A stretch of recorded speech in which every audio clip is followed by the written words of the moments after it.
Glória a Jesus Cristo. Muito bem, meus irmãos, nós vamos continuar nossa série de mensagens com base no livro de Provérbios. A nossa série se chama A Lei de Cristo, Exposições no livro de Provérbios. A Lei de Cristo, Exposições no livro de Provérbios. Hoje nós vamos para a parte de número 8. A parte 8. Que se chama o Pacto do Domínio. O Pacto do Domínio. É o mesmo texto da semana passada, mas hoje nós vamos dar ênfase para versos diferentes. Hoje a ênfase vai ser nos versos que falam sobre a terra. Mas vamos ler dos versos 10 a 22.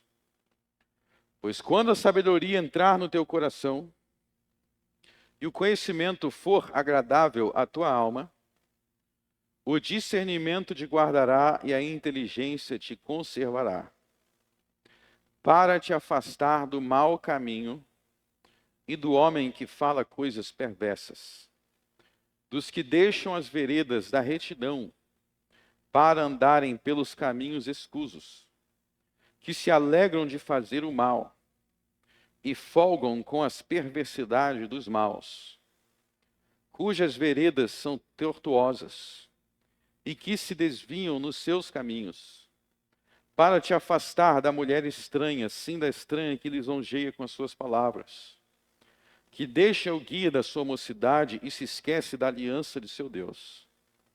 Porque a sua casa se inclina para a morte e as suas veredas para os mortos. Todos que se dirigem a ela não voltarão e não atinarão com as veredas da vida. Para andares pelos caminhos dos bons e te conservares nas veredas dos justos. Porque os retos habitarão a terra e os íntegros permanecerão nela. Mas os ímpios serão arrancados da terra e os transgressores serão dela exterminados. Amém. Glória a Jesus Cristo. Então, meus irmãos, como nós vimos na semana passada, este texto aponta para a existência de dois caminhos. Só existem dois caminhos. Um desses caminhos é o caminho de Jesus Cristo. Jesus disse para o apóstolo Tomé: eu sou o caminho, a verdade e a vida. Ninguém vem ao Pai senão por mim. E o mesmo Jesus ensinou no Sermão do Monte: entrai pelo caminho estreito. Assim como ele disse, tomai a sua cruz. Então o caminho que é Cristo, nós entramos neste caminho quando, justificados pela graça por meio da fé, nós nos arrependemos de nossos pecados, nós nos arrependemos de tudo que não agrada a Deus, e nós trilhamos o caminho da cruz de Cristo, obedecendo aos seus mandamentos, mesmo que isso desagrade a nossa carne. E quando nós abrimos mão de nossos pecados, dos prazeres dos pecados, nós vimos que nós descobrimos outros prazeres, que é a alegria verdadeira, que é a alegria do unigênito assentado à destra de Deus, que é o nosso rei, o rei da lei. E aqui eu quero mostrar e enfatizar hoje que existe um fim para este caminho, que está no verso 21 e o verso 22. Existe um fim para esse caminho, que é herdar a terra. Isso é enfatizado no verso 21, que diz que os íntegros, os retos, habitarão e permanecerão na terra. E no verso 22, aqueles que seguem um caminho que não é de Cristo, eles serão arrancados e exterminados da terra. E aqui a gente precisa explorar isso, porque muita gente com certeza vai ter dúvida. Porque quando a gente fala dos dois caminhos da salvação, como a gente explorou na semana passada, que eu estou mencionando aqui, alguém pode falar assim, ó, os dois caminhos, quer dizer, não são os dois caminhos da salvação, é um da salvação, um da perdição.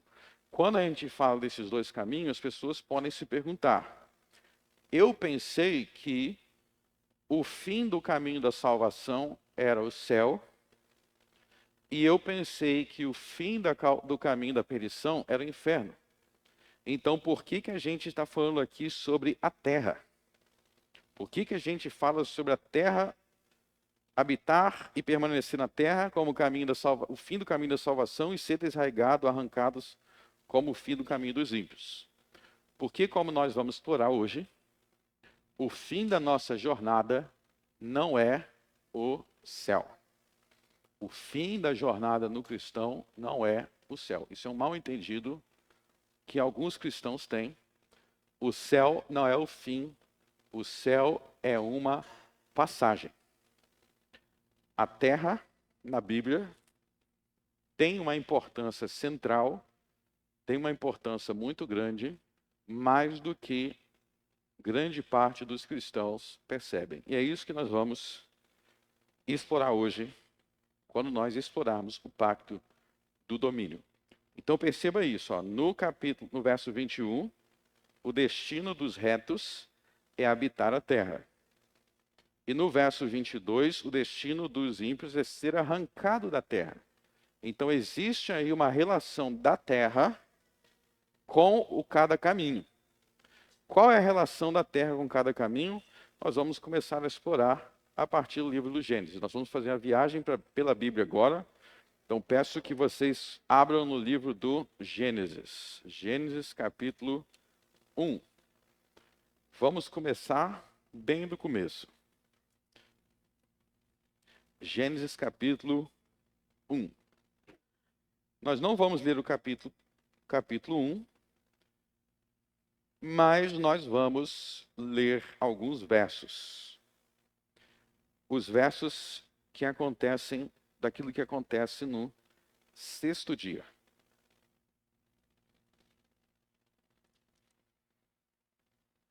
Vamos ler a partir... Na verdade, nós vamos ler o quinto e o sexto dia, tá? O quinto e o sexto dia. E disse Deus...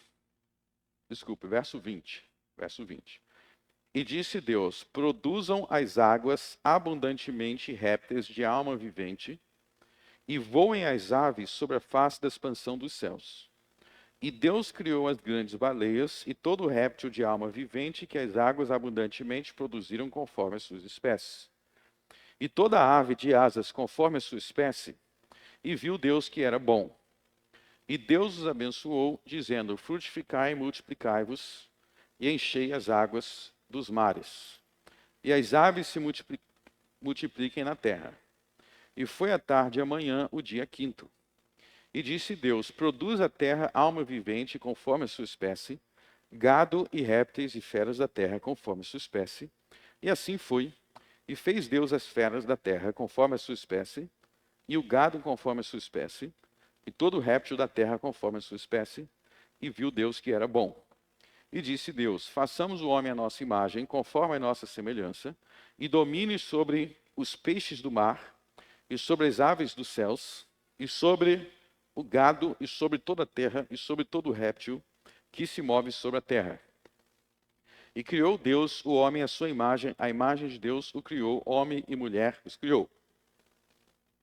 E Deus os abençoou, e Deus lhe disse: frutificai e multiplicai-vos, e enchei a terra, sujeitai-a, e dominai sobre os peixes do mar, sobre as aves dos céus, e sobre todo animal que se move sobre a terra.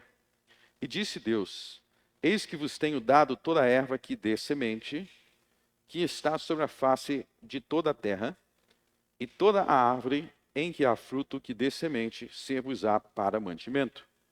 E todo animal da terra, e toda ave dos céus, e a todo réptil da terra, em que há alma vivente, e toda erva verde, será para mantimento, e assim foi.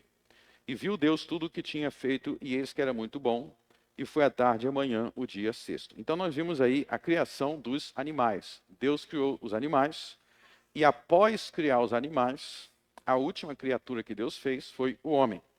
E aí vocês vão ver no verso 26, tem duas coisas que eu quero chamar a atenção a respeito do homem, que é diferente de todas as demais criaturas desde o primeiro dia. Em primeiro lugar, a respeito do homem, e homem aí, como o verso 27 deixa claro, é homem e mulher. Então, a respeito do homem, é dito que ele foi criado à imagem e semelhança de Deus. O que é a imagem e semelhança de Deus? A gente não deve adivinhar, a Bíblia interpreta a própria Bíblia. Então, se vocês lerem, é um texto que a gente vai ler depois, mas não precisa abrir agora, Efésios 4 e Colossenses 3, existe a explicação do que é a imagem de Deus. Em Efésios 4 e Colossenses 3, a gente aprende que essa imagem de Deus não é uma imagem física. Ou seja, Deus não se parece com você, ou você não se parece com Deus, porque Deus tem um nariz, 2 braços, 2 pernas, não é por isso. A imagem de Deus não é física. A imagem de Deus, segundo Colossenses 3 e Efésios 4, é que Deus nos criou com alguns dos seus atributos, como Ele nos criou santos, Ele nos criou retos, Ele nos criou inteligentes, e Ele nos criou, como diz o verso 26, com domínio sobre as criaturas. Então veja que ele diz no verso 26, e domine sobre os peixes do mar. Então o homem como Deus, ele é inteligente, o homem como Deus, ele foi criado reto, justo, bom. Então se vocês pararem para pensar nas outras criaturas, por exemplo, o seu cachorro, tem gente que fala assim, eu prefiro a amizade de um cachorro do que a amizade de um ser humano. Já viu alguém falando isso daí?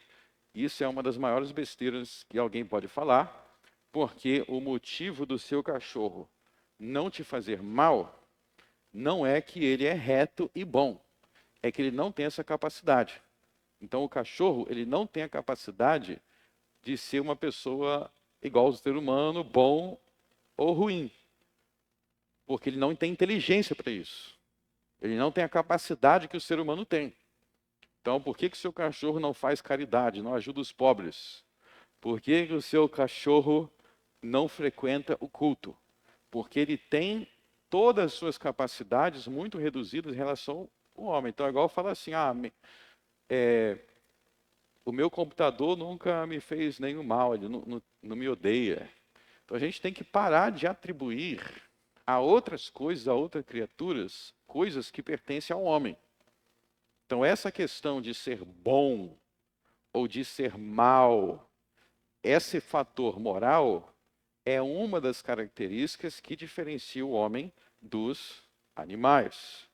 E também, neste contexto, o domínio sobre as criaturas. Então, aí no verso 26, existe o que nós na teologia chamamos o pacto do domínio. Então, repita comigo, o pacto do domínio. Então, nesse contexto aí, não é chamado de pacto aí, mas é chamado de pacto lá no livro de Oséias, capítulo 8. Então, Deus institui um pacto. Por que pacto de domínio? Porque neste pacto, veja no verso 26, Adão tem a responsabilidade de dominar, domine, sobre as criaturas, ele diz, peixes do mar, aves do céu, gado, e sobre toda a terra. Então o homem tem uma responsabilidade de dominar sobre a terra. Se vocês pararem para pensar, os céticos, os ateus, aqueles que questionam a Deus, eles estão sempre totalmente contra isso daqui. Então começa a perceber como que o mundo fala sobre as coisas aí. Primeiro, o mundo, eles vão tratar a Terra, o planeta Terra, como se ele fosse, em primeiro lugar, obra do acaso. Já viram como que eles falam da Terra? A Terra surgiu a partir do acaso. Teve umas explosões, aí não sei o que lá, chocou com não sei o que. Não tem o planejador, não tem o criador. É obra do acaso. E eles vão dizer que a Terra é só mais um planeta. É só mais um. Só mais um. Bom, se é só mais um, por que eles não conseguem nos mostrar outro igual? Eles não conseguem mostrar outro igual. Eles ficam dizendo que eles vão descobrir. A uma hora a gente vai descobrir um que é igualzinho à Terra. Eles não mostram nenhum. Então a Terra não é mais um planeta. A Terra é um planeta que tem coisas, que tem características que Marte não tem, que Saturno não tem, que Vênus não tem, e nem planetas que eles conhecem de outras estrelas. Tem as características que a Terra tem, com toda a sua diversidade e toda a sua vida. E além disso, além de querer diminuir a importância da Terra, tem os caras aí falando que vão, nós vamos morar em Marte. Nós vamos morar em Marte. Os caras não conseguem cuidar da Terra e agora eles vão recriar a Terra em Marte. E outra coisa que eles falam é diminuir a importância do domínio do homem sobre a Terra. Como que eles sempre vão se referir ao homem sobre a Terra? O homem incomodou a natureza. O homem está sobre a Terra. O homem é sempre tratado como estorvo, como incômodo sobre a Terra. E Gênesis combate isso, porque Gênesis trata a Terra como especial. Em todo o universo, a Terra é tratada como especial. E, além disso, o homem é tratado como a mais importante criatura de Deus. Então, nunca se esqueça disso. O ser humano é a mais importante criatura de Deus. Você, de todas as criaturas, é o mais importante. O valor e a importância do ser humano se dá pelo fato que ele é a única criatura que é dito que ele foi criado à imagem e semelhança de Deus. E essa criatura importante foi colocada na Terra. Não foi colocado em Marte, não foi colocado em Saturno, foi colocado na Terra. A Terra é um lugar importante e especial, e nós vamos ver que a Terra está diretamente ligado à sua salvação. O destino da Terra está diretamente ligado à sua salvação e diretamente ligado a Jesus Cristo. Vocês vão ver que a Terra é tão importante que Jesus escolheu a Terra como lugar que ele vai viver para sempre. Jesus não escolheu Marte para viver para sempre. Ele não escolheu Saturno. Ele não escolheu Júpiter. Ele não escolheu Mercúrio. E nem mesmo o céu. Jesus não escolheu o céu como lugar que ele vai viver para sempre. É isso que nós vamos explorar um pouco aqui agora. Então, em Gênesis 1, nós temos o cenário que o homem tem domínio total sobre a terra, sobre as criaturas da terra. Só que, em Gênesis capítulo 3, vamos avançar para o 3, ocorre um problema. Em Gênesis 3, ocorre o problema.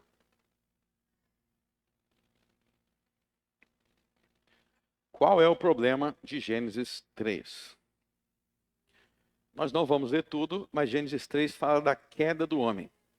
Fala de quando Satanás tentou o homem e o homem se corrompeu.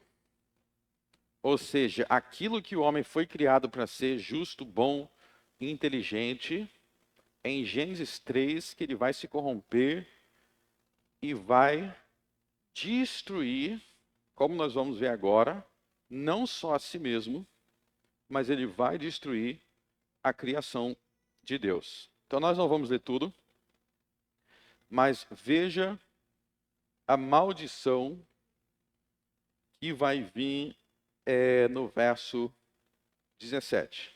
Então Deus vai falar assim com Adão. Ó. E Adão disse: porquanto deste ouvido à voz de tua mulher, e comeste da árvore de que te ordenei, dizendo, não comerás dela, maldita é a terra por causa de ti. Com dor comerás dela todos os dias da tua vida. Espinhos e cardos também te produzirá. E comerás a erva do campo. Então veja que a mesma terra que em Gênesis 1, 26, Adão recebe o mandamento de dominar, esta mesma terra é amaldiçoada em Gênesis 3, capítulo 17. Então existe uma maldição sobre a terra em Gênesis 3, que é a mesma terra que Adão deveria dominar. E essa maldição que existe sobre a terra, no verso 18, o que significam aí os espinhos e os cardos? Significa que a terra agora não seria favorável ao homem. Então os espinhos e cardos aí fazem parte da dificuldade do homem lidar com a terra. A terra agora não é favorável ao homem, mas produz muitas adversidades. Existem muitas coisas na terra que se opõem ao homem. Então, isso daqui que nós acabamos de ver, número 1, que Deus criou a terra boa, Deus criou o homem bom, e número 2, que o pecado do homem faz com que a terra seja amaldiçoada. Isso é um tema que percorre toda a Bíblia até Apocalipse 22, e entender esse tema é importantíssimo para entender a obra da salvação. Voltando aí no verso 15, veja que Deus, ele vai fazer uma promessa no verso 15, que é conhecido como o proto-evangelho. Ou seja, é o evangelho sendo apresentado pela primeira vez. E nessa promessa de Gênesis 3,15, Deus promete que haveria um filho da mulher, a semente da mulher, o filho da mulher, que feriria a cabeça de Satanás. Ou seja, não só existe a queda ao pecado, mas existe uma promessa de que haveria um homem, o filho da mulher, que venceria aquele que introduziu o pecado no mundo, que foi a serpente que tentou Adão. Então, antes da gente avançar, perceba que existe lado a lado maldição, mas existe também promessa de bênção. E aí, o que nós vamos ver agora no capítulo 4? Vamos para o capítulo 4. O que acontece? As pessoas, quando pensam em salvação, quando você pensa em salvação, vocês viram que Deus criou a terra boa. Só que essa terra boa que Deus criou foi amaldiçoada.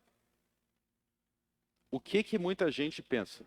Eles pensam que essa terra que foi amaldiçoada, esse universo que foi amaldiçoado, eles pensam que Deus vai pegar, vai jogar no lixo, vai jogar fora, e ele vai criar outra terra diferente. Ou então eles pensam que Deus vai abandonar esse lugar aqui e que a gente vai para o céu, é como se a gente fosse fugir para o paraíso e larga aquele lixão para lá. Não é isso que a Bíblia ensina. A Bíblia ensina, como nós vamos ver, que essa mesma terra que foi amaldiçoada, a obra de Jesus não é jogar ela fora, não é jogar esse universo fora. O que Jesus faz é remover essa maldição para que essa terra se torne bênção. Então vamos para o capítulo 4. Nós vamos ler no capítulo 4 algumas coisas sobre o primeiro homicida, que foi Caim. Então todo mundo conhece a história de que Caim matou Abel, né? Então, olha só, verso 8. Capítulo 4, verso 8. E falou Caim com seu irmão Abel, e sucedeu que, estando eles no campo, se levantou Caim contra seu irmão Abel e o matou.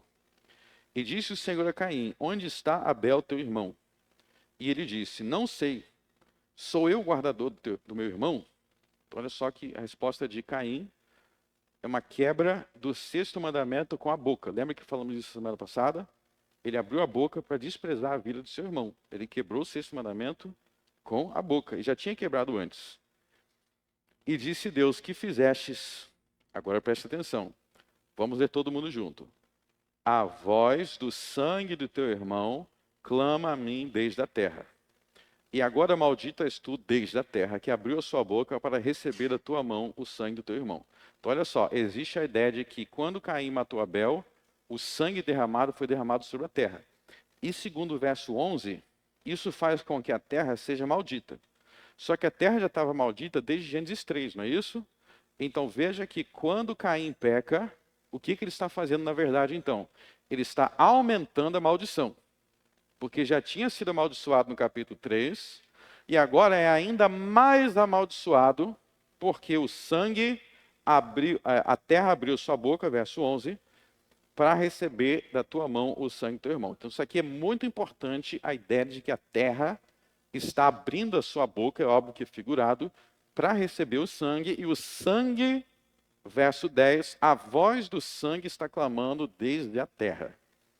Então, vamos recapitular. A terra foi amaldiçoada, e a maldição vai aumentando quanto mais o pecado aumenta. A maldição vai aumentando com o aumento do pecado. Agora, vamos avançar para Gênesis capítulo 14. Gênesis capítulo 14. Na verdade, é Gênesis 15. Então, Gênesis 15, Deus vai fazer algumas promessas para Abraão. Em Gênesis 15, Deus vai fazer promessas a Abraão. E a gente conhece a história, sabe que essas promessas vão se cumprir lá na escravidão do Egito. E quando Israel vai sair da escravidão do Egito e vai para a terra prometida. Vamos ver Gênesis 15, verso 13. Então disse Abraão: saibas de certo que peregrina será a tua descendência em terra alheia, e será reduzida à escravidão e será afligida por 400 anos. Mas também eu julgarei a nação a qual ela tem de servir, e depois sairá com grandes riquezas. E tu irás a teus pais em paz, em boa velhice serás sepultado. E a quarta geração tornará para cá, porque a medida da injustiça dos amorreus não está cheia. Então vamos entender esse importantíssimo verso 16. A ideia é o seguinte: Deus fez uma aliança com Abraão, e uma das promessas que Deus fez, quando ele fez aliança com Abraão, está desde Gênesis 12 e Gênesis 13, é que além do Messias que viria da descendência de Abraão, além da nação que viria de Abraão, que seria Israel, Deus prometeu uma terra para Abraão. Guarde que isso é muito importante. Deus prometeu uma terra para Abraão e para a sua descendência. Por que que a promessa abrâmica inclui uma promessa de terra? Para você entender, você tem que entender Gênesis 1, 2, 3 e 4. Então a ideia de dar uma terra para Israel, a ideia de dar uma terra para a descendência de Abraão, é porque a terra que estava maldita e que a maldade estava crescendo cada vez mais, essa terra precisava ser redimida.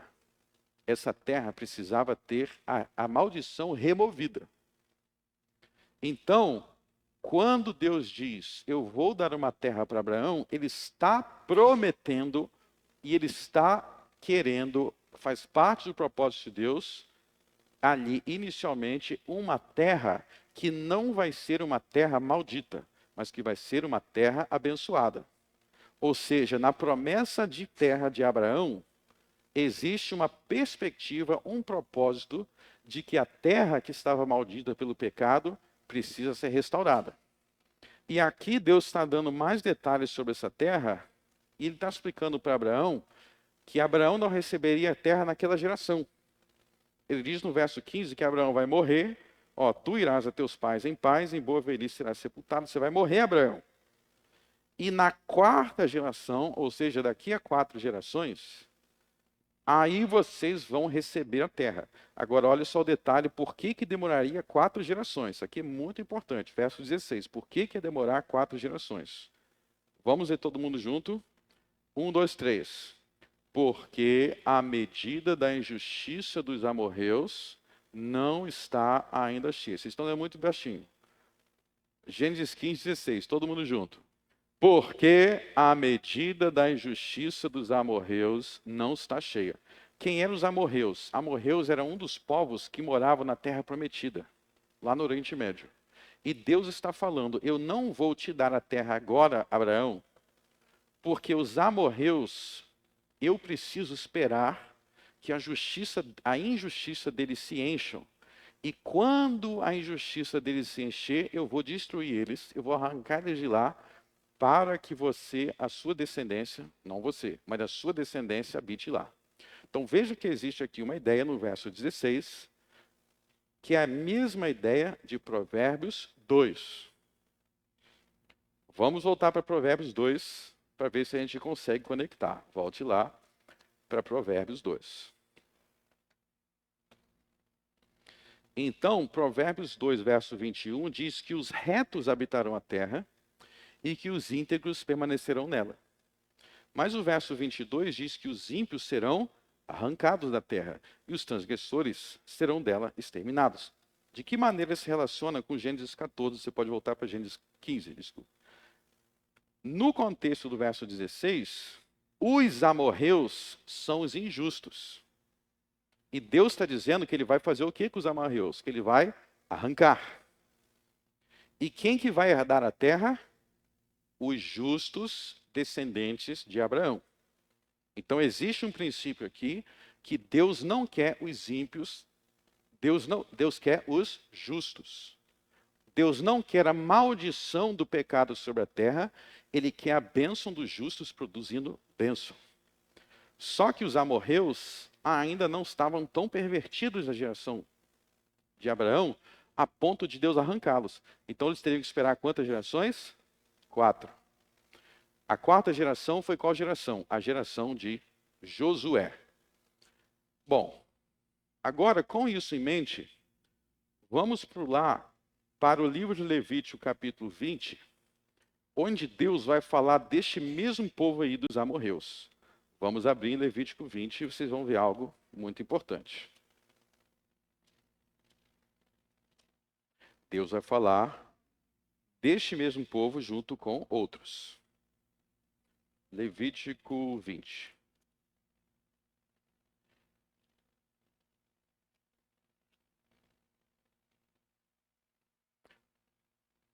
Então, em Levítico, Moisés está preparando o povo para entrar na terra prometida que Deus havia prometido para Abraão. Só que olha só o que Moisés vai dizer no verso 23. Levítico 20. Oh, desculpe. 22. Guardai, pois, todos os meus estatutos e todos os meus juízos, e cumpri-os, para que não vos vomite a terra, para a qual eu vos levo para habitar nela.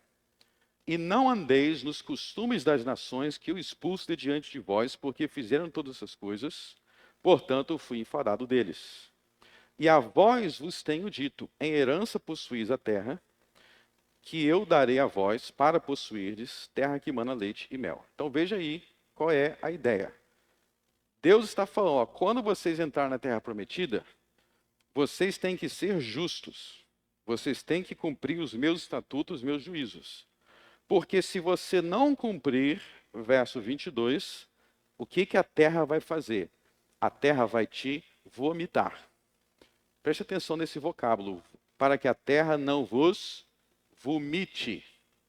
Qual foi a primeira vez que você viu uma ideia parecida com isso na Bíblia? Lá em Gênesis 4. Lá em Gênesis 4, o que Deus disse para Caim quando Caim matou seu irmão? Ele disse, a terra abriu a sua boca para engolir o sangue. Então a terra, o pecado, o homicídio fez com que a terra engolisse o sangue. Em Levítico 20, o que a terra faz? A terra vomita. Então, vomitar, quando que você vomita? Depois que você engoliu. Você vomita o que você engoliu. E aí no verso 23 ele diz, e não andeis nos costumes das nações que eu expulso de diante de vós. Quais são as nações que Deus estava expulsando de diante de Israel? A gente viu uma delas lá que eram os amorreus. Então aqui Deus vai expulsar os amorreus da terra. Por quê? Porque a terra já engoliu muito dos seus pecados e agora chegou a hora de vomitar. Então vamos entender bem esse conceito de o vômito da terra que existe na Bíblia. Isso vai até o Apocalipse, gente. Então a ideia é o seguinte, o pecado original de Adão amaldiçoa a terra. Quanto mais pecados os homens vão cometendo, o que vai acontecendo? É como se a terra fosse engolindo aqueles pecados. A terra engole os pecados, até que chega a hora que vai vomitar. O que é o vômito da terra? É o julgamento de Deus contra os moradores de uma terra pelos seus pecados, depois que a terra foi amaldiçoada por tempo demais. Então, quanto mais a gente peca, quanto mais o ser humano peca, mais ele amaldiçoa a terra. Amaldiçoar a terra quer dizer que tudo vai ser julgado por Deus, chegando ao ponto que Deus pode até destruir aquele povo completamente, que é a terra vomitando seus moradores. Então, aqui Deus está avisando para Israel o mesmo que Provérbios capítulo 2. Porque Provérbios capítulo 2 diz que vocês têm que ser íntegros, vocês têm que ser justos para permanecer na terra e não ser removido e vomitado como foram os amorreus e os demais povos cananeus. Então existe aqui na Bíblia a ideia de que o homem exerce domínio sobre a terra, mas ele é julgado por Deus quando ele exerce um domínio injusto. Ele é julgado por Deus quando, nesse domínio, os seus pecados são a causa da maldição sobre a terra. E aí eu quero fazer um teste agora para ver se vocês entenderam tudo que eu expliquei. Quando foi a primeira vez, a gente viu em Gênesis 4, que a terra engoliu o pecado de Caim? E se vocês continuarem lendo até o capítulo 6, a gente vai ver que esse mesmo pecado de Caim foi se multiplicando, foi crescendo, porque Gênesis 6 diz que Deus viu a terra e ele viu que havia muita violência. Então, quando foi a primeira vez que a terra vomitou os seus moradores dentro dessa explicação que eu acabei de dar? Alguém consegue responder? Foi no dilúvio. Então, o dilúvio foi a terra vomitando todo o sangue desde Caim. Então, é por isso que Gênesis 4 te apresenta a história de Caim. Caim é o primeiro homem violento. Aí depois você lê sobre os descendentes de Caim que são violentos. Até que em Gênesis 6 a violência se espalhou por toda a terra e a terra já engoliu, até que ela vomitou. Da mesma forma, na terra prometida que Deus prometeu a Abraão, havia os amorreus, os cananeus e os outros povos, que eles praticavam violência, eles praticavam idolatria, eles eram pedófilos, estrupadores, incestuosos. A terra foi engolindo maldição, até que eles foram vomitados. Agora abra em Mateus 23.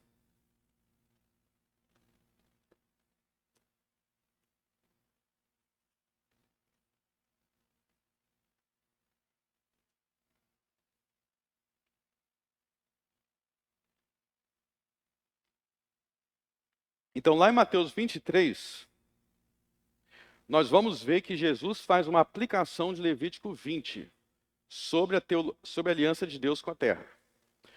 Jesus, em Mateus 23, vai aplicar Levítico 20. Porque em Levítico 20 está escrito, como nós acabamos de ler, que se Israel pecasse como os cananeus e os amorreus e todos aqueles povos, o que Deus disse que ia acontecer com Israel? Gênesis 15 disse que os amorreus seriam destruídos, seriam arrancados da terra.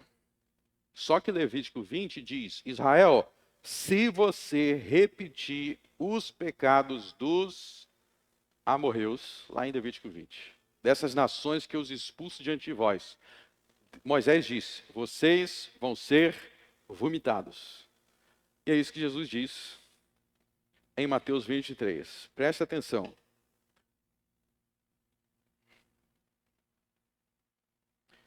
Verso 29.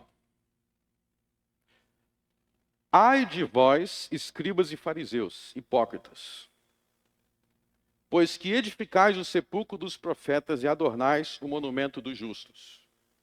E dizeis: se existíssemos no tempo de nossos pais, nunca nos associaríamos com eles para derramar o sangue dos profetas. Assim vós mesmo testificais que sois filhos dos que mataram os profetas. Verso 32, vamos ler todo mundo junto. 1, 2, 3. Enchei vós, pois, a medida de vossos pais. Então essa linguagem aí, encher a medida dos vossos pais, é a mesma linguagem de Gênesis 15. onde Deus diz que a medida dos amorreus ainda não estava cheia. Então a medida dos amorreus se encheria quando eles praticassem mais pecados, porque ao praticar esses pecados, a terra ia engolir mais maldição, e quando a terra engolisse mais maldição, eles iam ser vomitados. E aqui Jesus está dizendo que os líderes dos judeus, os fariseus, ele está dizendo que eles eram assassinos, como aqueles que tinham derramado o sangue dos profetas. E aí Jesus diz, no verso 34, portanto, eu vos envio profetas, sábios e escribas. A um deles matareis e crucificareis, a outros deles açoitareis nas vossas sinagogas, e os perseguireis de cidade em cidade, para que sobre vós caia todo o sangue justo. Então, o que os fariseus, os líderes dos judeus, iam fazer naquela geração? Eles iam encher, verso 32, a medida da iniquidade dos seus antepassados que prosseguiram os profetas. E encher a medida, ou seja, a terra iria engolir mais sangue. E o que aconteceu quando ia acontecer quando a terra engolisse mais sangue? Verso 36, naquela mesma geração, eles seriam destruídos. Então, por que Israel foi destruído na geração de Cristo, na guerra judaico-romana que começou em 66 e terminou em 74? Por que eles foram destruídos? Porque quando eles perseguiram os apóstolos, a terra foi engolida do seu sangue, até que encheu-se a medida da iniquidade, verso 32, igual tinha enchido a medida dos amorreus, e assim a terra vomitou eles, e a nação foi destruída, e não ficou pedra sobre pedra. Então veja que existe desde o Gênesis, e eu estou mostrando até o Novo Testamento, um princípio de que quanto mais o homem peca, mais ele atrai para si o juízo de Deus, porque ele faz com que aumente a maldição sobre o ambiente que ele se encontra, sobre a terra que ele se encontra, porque no princípio Deus fez uma aliança com o homem que determina que ele é amaldiçoado quando ele domina sobre a terra de forma injusta e que ele é abençoado quando ele vive sobre a terra de forma abençoadora. É o mesmo princípio de Gênesis, eu provei aqui que continua a se aplicar no Novo Testamento. Agora, olha só que interessante esse princípio aqui em Números capítulo 35. Vamos ver esse mesmo princípio em Números capítulo 35.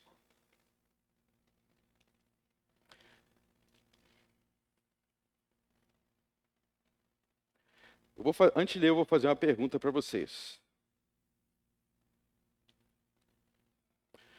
Qual é a principal função do governo? O que você responderia se eu falar? Qual é a função principal do governo civil, do Estado? Eu vou responder para vocês, à luz da Bíblia. A principal função do Estado é apaziguar a ira de Deus. A principal função do Estado na Bíblia é apaziguar a ira de Deus. Ou seja, impedir Deus de aumentar o seu furor. Eu vou ler esse texto, vocês vão entender o que eu estou dizendo. Números capítulo 35, ele trata de crimes, de homicídio, de morte. Tá? Crimes de morte. Então, vai falar aí de cidade de refúgio. Não vamos entrar nesse detalhe, mas leiam, por exemplo, verso 16.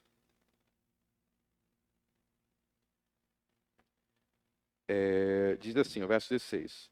Porém, se o ferir com instrumento de ferro e morrer, homicida é, certamente o homicida morrerá. Ou se lhe ferir com uma pedrada que possa morrer e morrer, homicida é, certamente morrerá. Então vocês viram aí que é o mesmo tipo de pecado de Caim. É um pecado de homicida. E o que é aí no contexto, eu vou explicar rapidamente, o que era o contexto da cidade refúgio.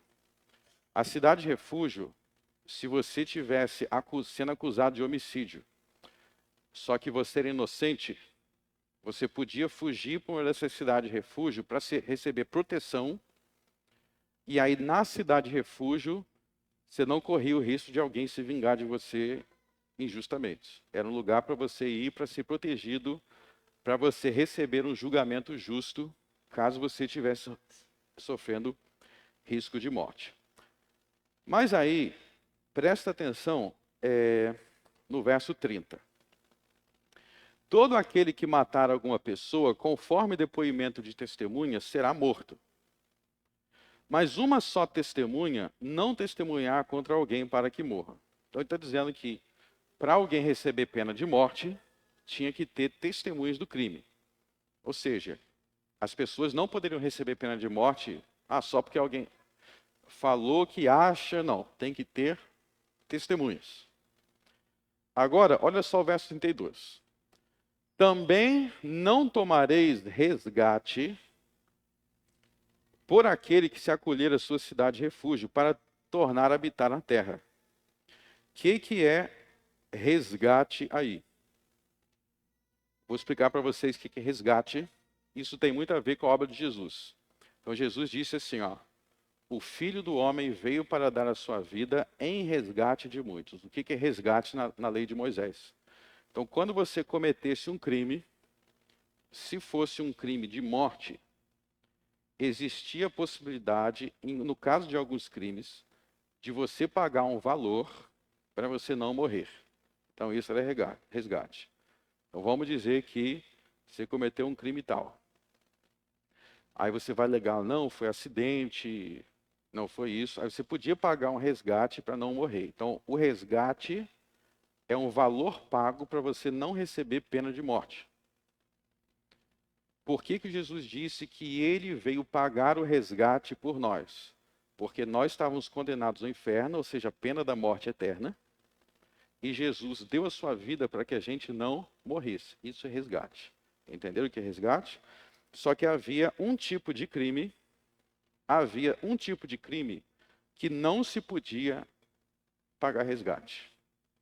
Tinha na lei de Moisés, tem uma pena, uma situação que não tinha possibilidade de você pagar um resgate para não morrer. Então, Provérbios, por exemplo, fala que o adúltero tinha como pagar resgate. Então, cometeu adultério, para não morrer, tinha como pagar resgate. Qual crime não podia ser pago resgate? Verso 33.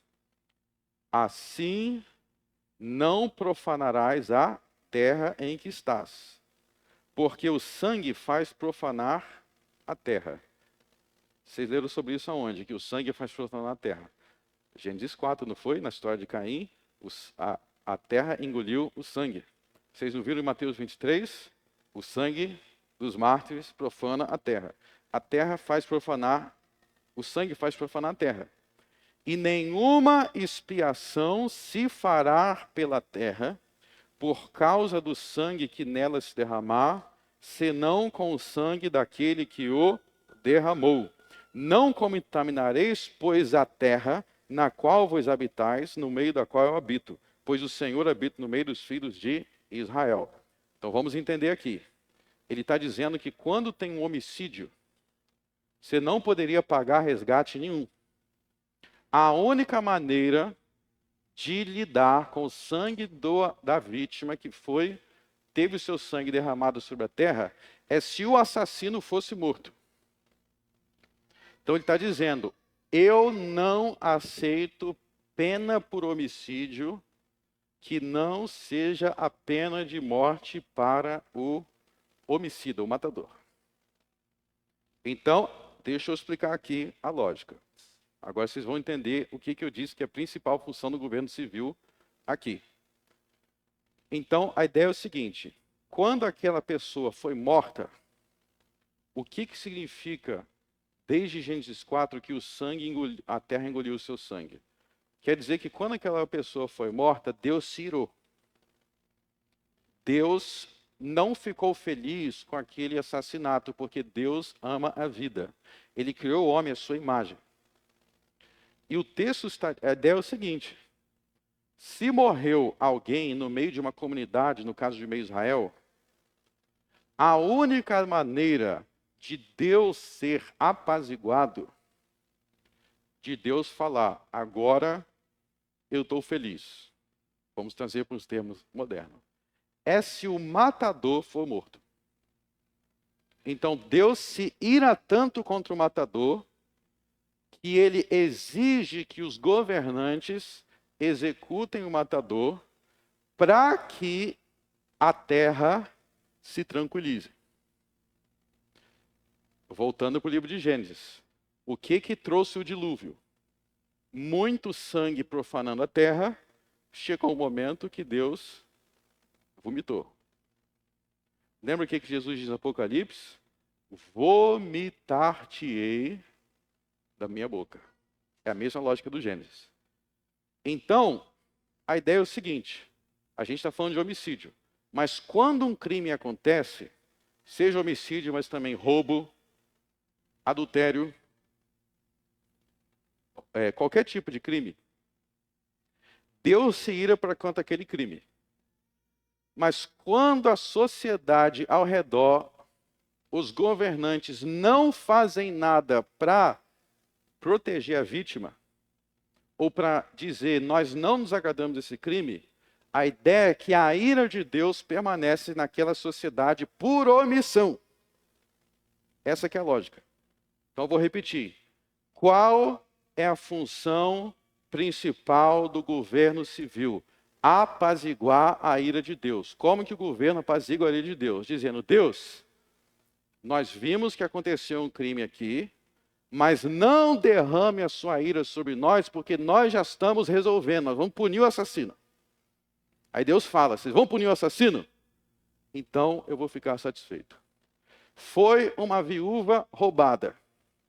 Deus pergunta, o que vocês estão fazendo contra o roubo que a viúva sofreu, que o órfão sofreu? Ah, nós não estamos fazendo nada, nós não vamos fazer nada. Então a ira de Deus aumenta. Agora, se o governo civil for lá e castigar o bandido, aí Deus fala, então estou tranquilo porque vocês castigaram, então vocês não aceitam, então não vou castigar vocês. Meus irmãos, essa lógica está presente por toda a Bíblia. Uma das maneiras de diminuir a ira de Deus contra uma população é quando aquela população, por meio dos castigos ao bandido, mostram que eles não toleram aquela prática. Então, por que Deus destruiu Israel na geração dos apóstolos? Porque eles mataram os cristãos, alguns dos governantes foram lá para matar os assassinos. Quando eles perseguiram Maria, a mãe de Deus, quando Paulo perseguiu a mãe de Deus, o rei Herodes foi lá falar, Paulo, eu quero saber por que está perseguindo, então nós vamos castigar você. Não. Quando eles mataram Jesus, o que Pôncio Pilatos fez quando eles entregaram Jesus para ser morto? Eu lavo as minhas mãos, ou seja, a terra foi profanada. O sangue de Jesus derramado, o sangue dos apóstolos derramado, os roubos que eles sofriam, como os magistrados, os governantes não interviam, a terra vomitou os seus moradores. A terra vomitou os seus moradores. E o juízo final no fim do mundo, é o mesmo princípio sendo aplicado. Só que de modo final. O que vai acontecer no fim do mundo? Aí vai ser todos os ímpios sendo expulsos de uma vez para o inferno, e os justos herdarão a terra e habitarão nela para sempre. Então, Salmo 37 diz que os justos vão habitar na terra para sempre. Mas vocês têm que entender que esse mesmo princípio está presente historicamente em toda a Bíblia. Deus, historicamente, a terra é profanada, Deus julga e Deus recompensa. Ele julga os que profanam com o pecado e ele recompensa os que agem com justiça. Então, por exemplo, eu vou mostrar aqui a relação da história com o fim do mundo. Quando os espias lá no livro de Números, eles murmuraram contra a terra que o Senhor disse que os daria. Quem recebeu a melhor parte da terra? Um dos que recebeu a melhor parte da terra foi Caleb. Por que Caleb recebeu a melhor parte? Porque ele não murmurou. Ele defendeu o Senhor. Ele falou, confie no Senhor. Então, como ele foi justo com seus lábios, ele herdou a terra. E os murmuradores? Os murmuradores nem entraram na terra prometida, porque eles foram cortados. No juízo final vai ser a mesma coisa, mas no juízo final vai ser com todo mundo. Essa é a diferença de juízos históricos e juízo final. Na história acontece com alguns. No juízo final vai ser com todo mundo. Todos os ímpios no juízo final, quando Jesus voltar, vão ser cortados da terra e os justos herdarão a terra renovada. Agora, eu falei aqui sobre o princípio do magistrado civil. Que o magistrado civil, ele é uma autoridade sobre a terra. Então, quando um pecado cometido aumenta a ira de Deus, o magistrado civil, o governante, ele tem a obrigação de reprimir aquele pecado para que a ira de Deus não caia sobre todo o povo daquela terra. Vamos ver como Isaías fala sobre isso em Isaías 1.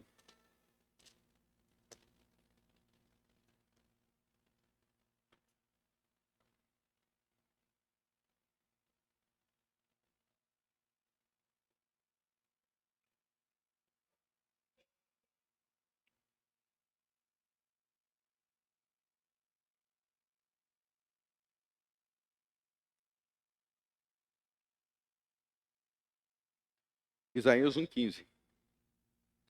Por isso, quando estendeis as vossas mãos, escondo de vós os meus olhos. E ainda que multipliqueis vossas orações, não as ouvirei, porque as vossas mãos estão cheias de sangue. Então veja que ele diz, vocês estão com a mão cheia de sangue.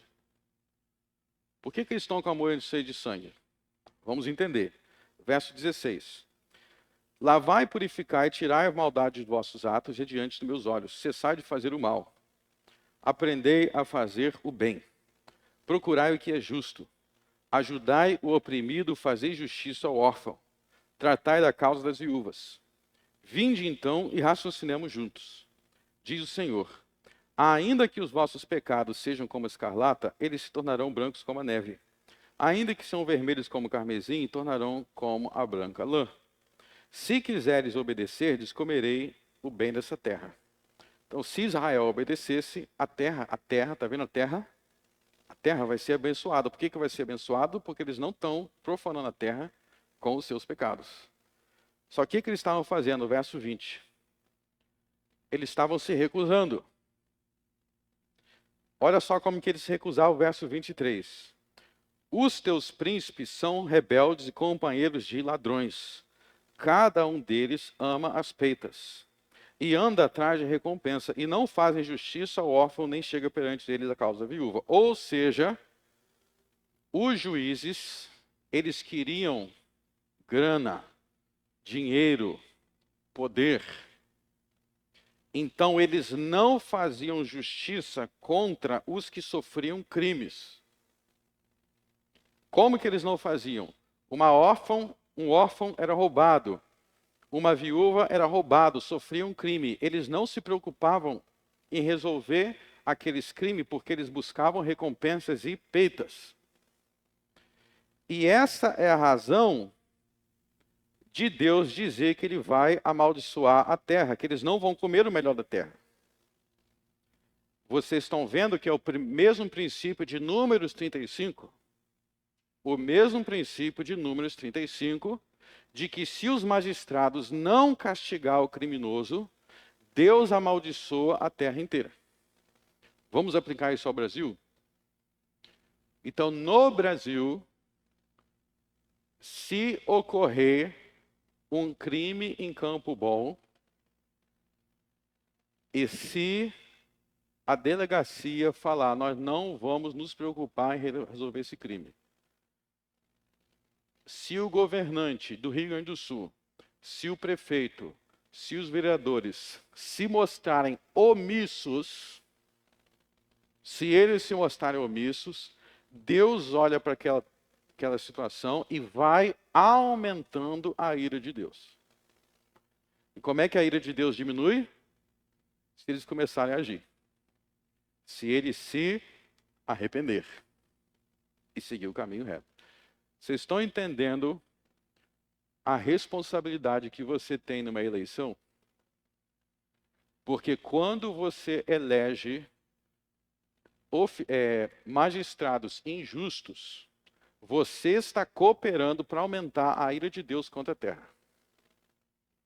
Porque você está colocando lá quem não vai apaziguar a ira de Deus punindo criminosos. Vão fazer injustiça, vão... Não está o Brasil aí sem saber como é que vai pagar os velhos, os idosos? Vocês acham que Deus olha para essas coisas? Para onde foi esse dinheiro? Será que Deus olha para a nossa terra e vê essa corrupção? Ele fala, não, essa terra aí está limpa.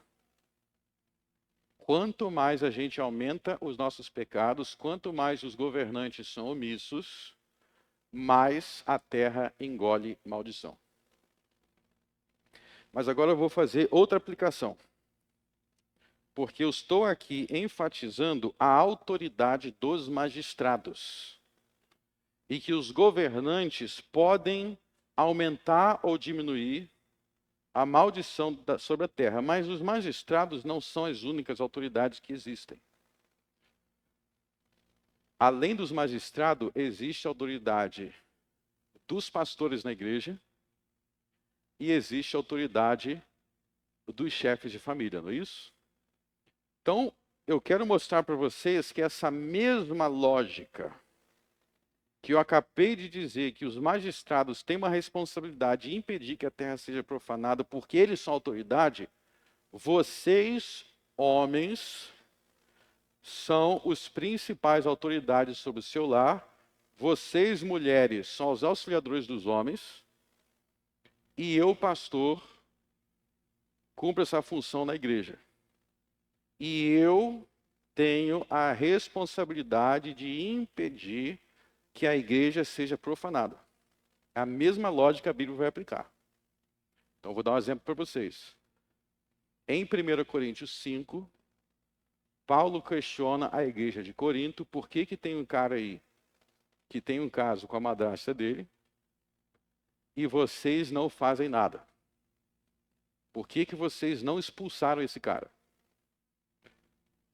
Qual é o argumento que Paulo vai usar? Que se eles não expulsassem aquele cara, se ele continuasse a participar da ceia do Senhor, a igreja poderia ser castigada por tolerar que aquele malfeitor continuasse andando ali no meio da igreja, como se nada estivesse acontecendo, enquanto ele estava com caso com a esposa. Ou seja, assim como o governo civil tem a responsabilidade de impedir que a terra seja profanada, para que Deus não faça com que a terra vomite seus moradores, como aconteceu no Rio Grande do Sul alguns poucos anos atrás, na enchente, a igreja eu, pastor, tenho a responsabilidade de impedir você de profanar a mesa do Senhor com os seus pecados. E é por isso que as igrejas que autorizam que qualquer um participe da ceia do Senhor são igrejas que são com frequência julgadas por Deus. Porque se qualquer um tiver acesso à ceia do Senhor, a ceia do Senhor é profanada. 1 Coríntios 5, 6, 10, 11, Apocalipse 2, 3. Repete isso várias vezes. Então, na ânsia das igrejas de querer ser legal, queremos ser legal. Então você entra aqui, eu nunca vi você na minha vida. Você pode ser macumbeiro, budista, mas vem participar. Desde que você diga que você é evangélico. Isso é profanar a ceia do Senhor.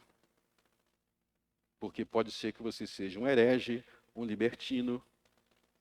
E eu, o governante dessa igreja, estou autorizando. É igual um magistrado civil autorizando o assassino, o adúltero, fazer o que ele quiser.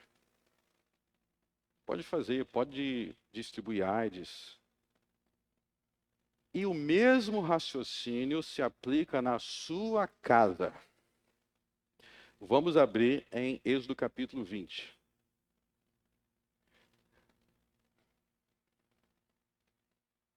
Vamos ver dois exemplos. Na verdade, o primeiro exemplo que a gente vai ver vai ser em Gênesis, sobre a casa.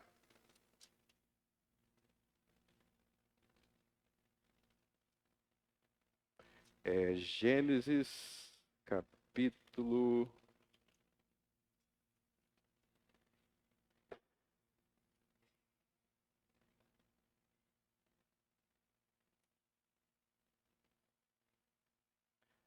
Eu confundi aqui o capítulo.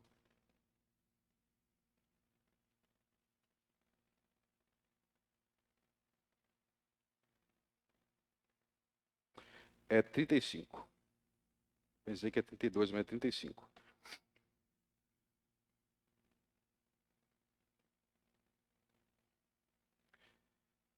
Depois disse Deus a Jacó: levanta-te, sobe a Betel e habita ali e faze ali um altar ao Deus que te apareceu quando fugiste da face de Esaú teu irmão.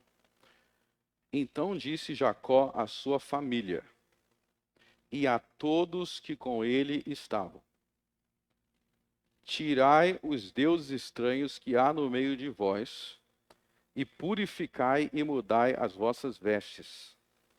E levantamos e subamos a Betel, e ali farei um altar ao Deus que me respondeu no dia da minha angústia, e que foi comigo no caminho que tenho andado.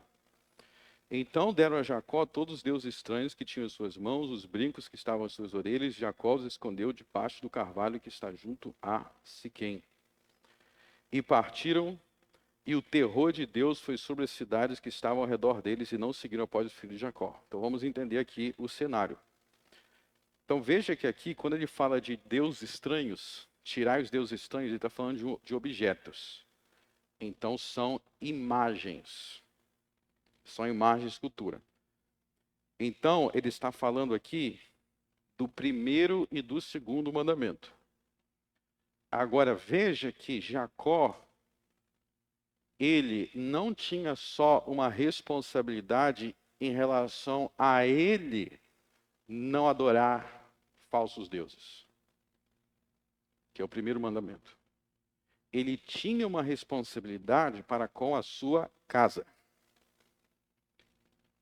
Então, assim como o governante civil tem autoridade sobre o país, sobre o estado, sobre o município, Jacó, como chefe de família, tinha autoridade sobre a sua casa. Eu, como pastor, tenho autoridade sobre a nação. O nome disso na teologia, o teólogo Abraham Kuyper falou muito bem sobre isso. Ele chamava de teologia das esferas. Então, existem esferas sobre as quais você tem responsabilidade. A teoria das esferas está em oposição ao individualismo. O que é o individualismo? Você só é responsável por você mesmo, pelo indivíduo. Isso não é bíblico. A Bíblia não ensina individualismo e nem ensina o coletivismo. A Bíblia ensina o pactualismo.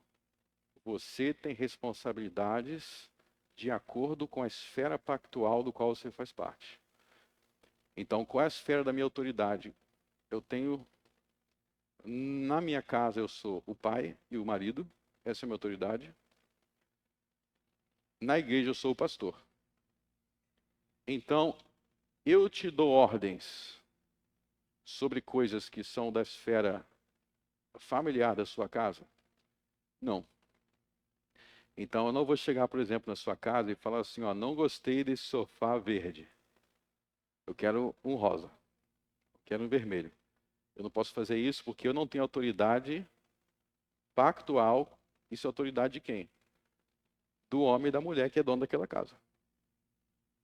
Agora, as ordens que eu te dou é a lei de Jesus Cristo. Isso eu tenho autoridade. Então eu tenho autoridade para te falar, se arrependa de ser adúltero. Se arrependa de ser murmurador. Se arrependa de blasfemar contra Deus, porque isso faz parte do meu ministério pastoral. Eu tenho autoridade para castigar o homicida? Eu não tenho autoridade para castigar o homicida porque eu não sou o governante civil. Eu não sou a polícia. Então, eu não posso aplicar penas contra ninguém. Está entendendo as esferas? Então, qual era a esfera que Jacó tinha autoridade? Sobre a sua casa. Então, ele mandou que na sua casa ninguém podia adorar e manter imagens de deuses estranhos. Então, tem pais que eles pensam assim, não, mas eu tenho a minha religião, mas se o meu filho quiser adorar um falso Deus dentro da minha casa, não tem problema. Isso é fruto do pensamento individualista. você tem o dever de impedir que a terra da sua casa seja profanada. Tudo o que acontece dentro da sua casa é responsabilidade sua. Por isso que Jacó disse, lança fora essas imagens. Ninguém na minha casa vai adorar ninguém que não seja Jeová. Lança fora, eles jogaram fora. Será que Jacó podia chegar na casa de alguém que não é dele e falar, vocês vão lançar fora e eu vou obrigar vocês? Não. Entenda que cada pessoa tem a sua esfera. Então, se o meu vizinho adora falsos deuses, eu não vou na casa dele lá, arrombar a porta dele e quebrar. Mas se eu ver uma falsa imagem de Deus dentro da minha casa, eu quebro na hora. Eu quebro mesmo. Teve um dia que chegou, tinha um livro lá em casa que eu percebi, tinha um dia desse aí, eu percebi que tinha uma imagem de Jesus na frente. Eu rasguei na hora. Se eu ver qualquer imagem de Jesus dentro da minha casa, eu rasgo. E aqui na igreja também, eu já rasguei livro. Tinha livro aqui que tinha imagem de Jesus na capa. Eu rasguei e joguei no lixo. Porque não haverá nenhum ídolo em qualquer área que eu tenha autoridade. Nenhuma área. E os outros mandamentos também. Vamos ver outro exemplo? Êxodo capítulo 20.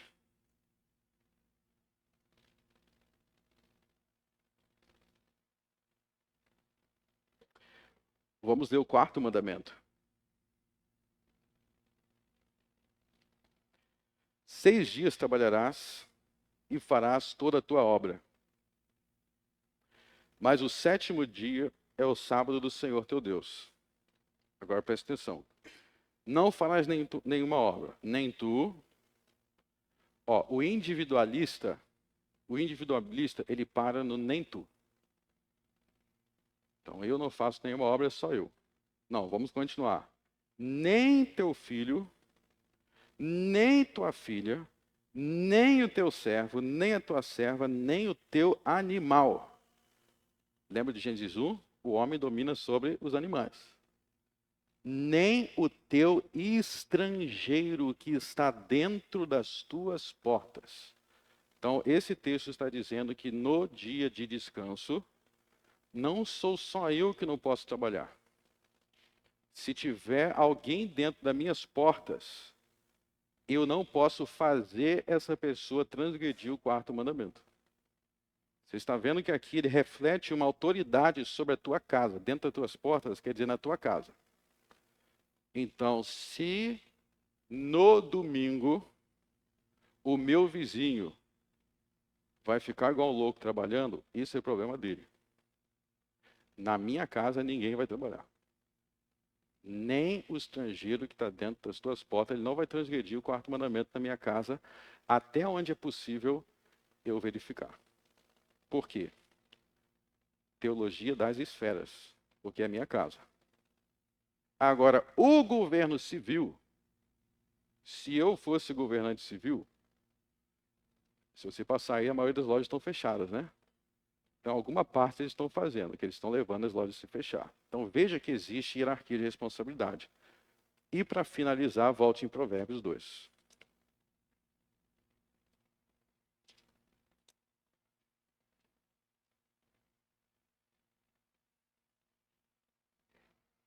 Então,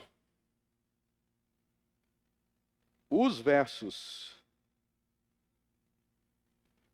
10 ao 20 está dizendo, ande pelo bom caminho.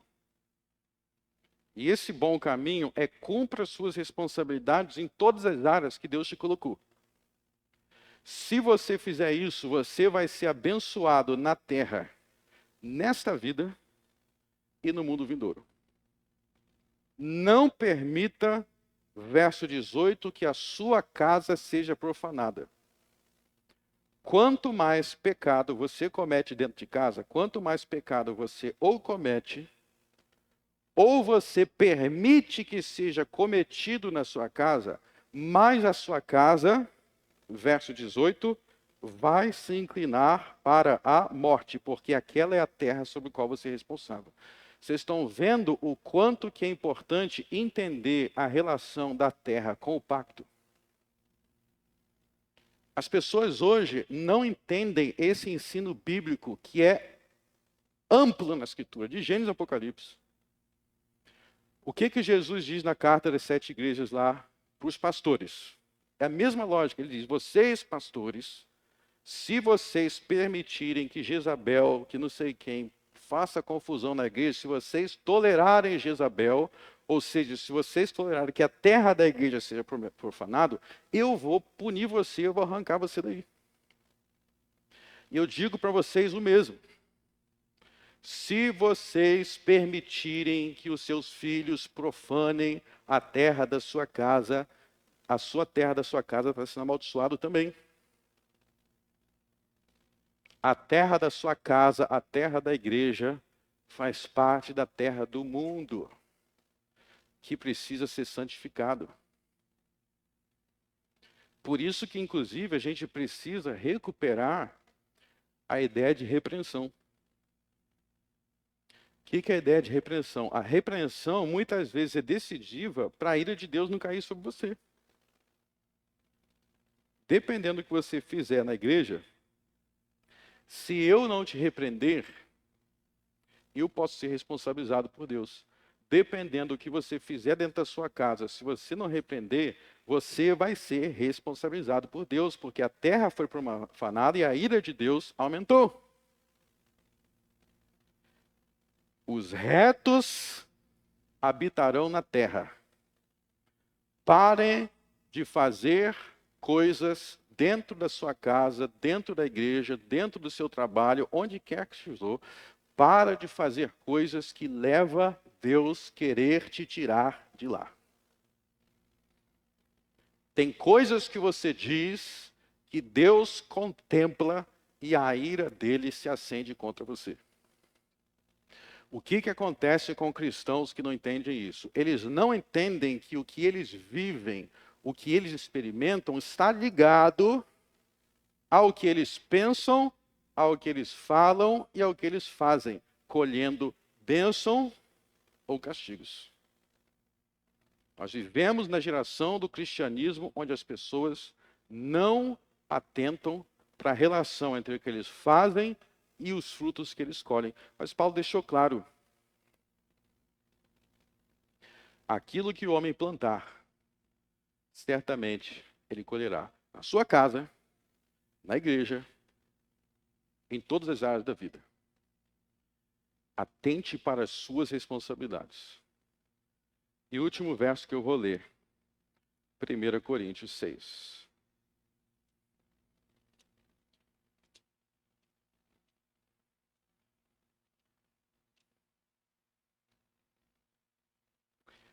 Na verdade, é o final do 5.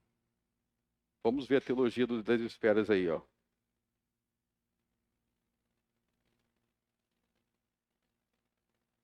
Verso 12. Lembra que nesse contexto, ele estava falando do cara que tinha um caso com a madrasta. 1 Coríntios 5, 12. Por que tenho eu em julgar também os que estão de fora? Não julgai vós os que estão dentro, mas Deus julga os que estão de fora.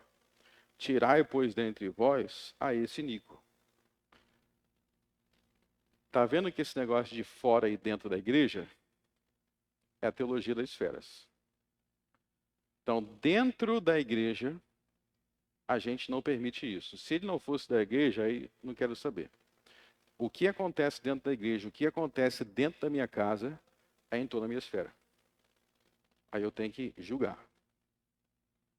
Então, o que os amorreus faziam na casa deles, Jacó não foi lá.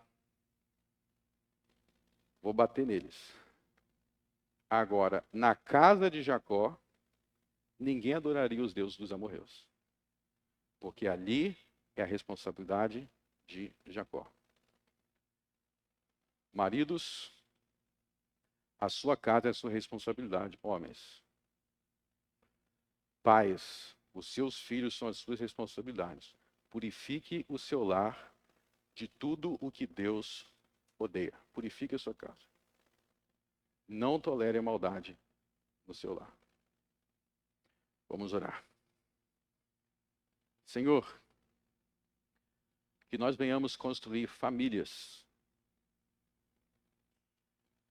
bairros, cidades, estado, um país, um mundo que purifica a terra. Que nós não venhamos cultivar abominações, tolerar blasfêmias, prostituições, em nenhum lugar onde nós temos autoridade. Que nós possamos dizer como Josué, eu e a minha casa serviremos ao Senhor. Que nós possamos dizer como Jacó, lança fora os ídolos, pois não haverá nenhum ídolo na casa que serve ao Deus de Israel. Ó Senhor Deus, nos dê força para reformarmos a nós mesmos, para que assim venhamos servir as nossas famílias pela reforma doméstica. Que nós sejamos como Jó, que orava, intercedia, se sacrificava pelos seus filhos, que não tolerava que o seu lar fosse ambientes e porta de entrada para demônios. E seja, Senhor, nos dando força e santificação, para que nós não sejamos como a igreja de Laodiceia, vomitados da boca de Jesus. Em nome dele oramos. Amém.